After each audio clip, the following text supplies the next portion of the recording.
பெரிய சேலஞ்சா இருந்தது எங்களுக்கு. இப்ப சொல்றேன் விகடன் மேம்த்தையும் என்னன்னா, ஐயா நான் சும்மா பக்கத்துல உட்காந்துக்கிறேங்க, நீங்க பண்றதுதான் பண்ண போறீங்க, நீங்க நேரா போய் சொன்னா ஒண்ணு சொல்லுவாங்க, அது நீங்க என்கிட்ட சொல்லுங்க நான் போய் சொல்றேன் அப்படின்னு சொல்லி அவர் வந்து ஒண்ணுல உங்க படம் உங்ககிட்ட வந்ததுன்னு சொல்லி ஃபர்ஸ்ட் நாள்ல ஆரம்பிச்சோம்.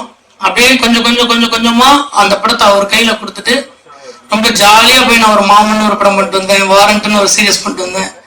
ஸோ ஏதாவது கதை இருந்தா போய் நம்ம செட்ல போய் உட்காந்துக்கலாம். அந்த மாதிரி பயங்கரமா வந்து இந்த இந்த ப்ராஜெக்டுக்காக உண்மையா அவருடைய லைஃபா 24 ஹவர்ஸும் இந்த ப்ராஜெக்டை பத்தி மட்டுமே நினைச்சது.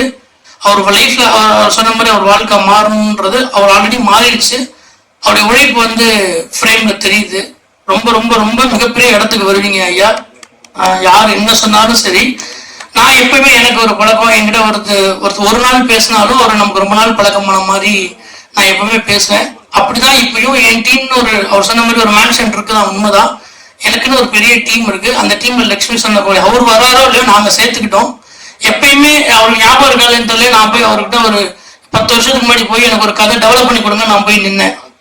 ஸோ அதனால இப்பயும் அதே மாதிரி அதே மரியாதையோட அதே ரெஸ்பெக்டோட எப்பயுமே உங்களுடைய தாட் ப்ராசஸ்க்கும் உங்களுடைய கிரியேட்டிவ்ஸ்க்கும் மரியாதை இருக்குங்க ஐயா. நீங்க எந்த டவுட்டும் பண்ண வேணாம். இந்த ஷோ லிங்கம் வந்து லட்சுமி சரவணகுமாரோட ஷோ தான். ஏன்னா ட்விட்டர்ல இன்ஸ்டாகிராம்ல நான் இருக்கனால எல்லாருமே அதை போடுறாங்க.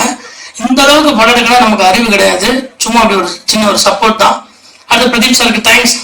கதிரையா இந்த ப்ராஜெக்ட் ஆரம்பிச்சதுல இருந்து அவர் தான் டான்